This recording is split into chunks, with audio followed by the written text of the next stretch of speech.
40 வயதை கடந்த நாயகர்களை கல்லூரி மாணவர்களாய் பார்த்துக் கொண்டிருந்த ரசிகர்களுக்கு இவர் புதுமுகமாய் அறிமுகமாகி புத்துணர்ச்சி அளித்தார். ஜெயம் ரவி 2003ஆம் ஆண்டு கோடம்பாக்க நிலையத்தின் சினிமா ரயிலில் இளமை குயிலாய் தன் பயணத்தை தொடங்கியவர் இன்று இளமை புயலாய் மாறி நிற்கிறார்.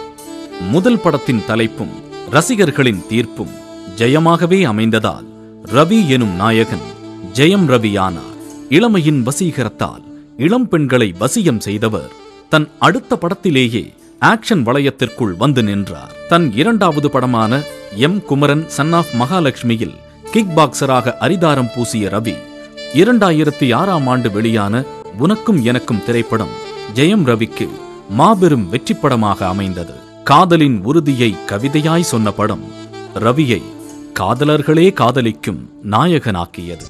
இளைஞர்களின் மனம் கவர்ந்த இந்த இதய திருடன் சந்தோஷ் சுப்பிரமணியத்திற்கு பிறகு தமிழக பெற்றோர்களுக்கும் செல்லப்பிள்ளையானார். தந்தையின் அதீத பாசத்தால் தவிக்கும் மகனாக நடிப்பில் அசத்தியவரை அனைத்து நடிகர்களின் ரசிகர்களும் மனதார ஏற்றுக்கொண்டனர்.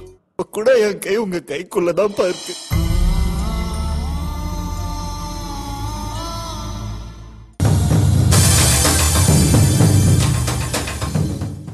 பேராண்மை. இந்த திரைப்படத்தில் கதாபாத்திரத்திற்கு தேவையான முறுக்கேறிய உடலோடு கம்பீரமாய் வந்து நின்றார் ஜெயம் ரவி. சரித்திர கால படங்களுக்கு பிறகு தமிழ் சினிமாவில் ஒரு கதாநாயகன் ஆங்கிலம் கலக்காத தமிழ் பேசினார்.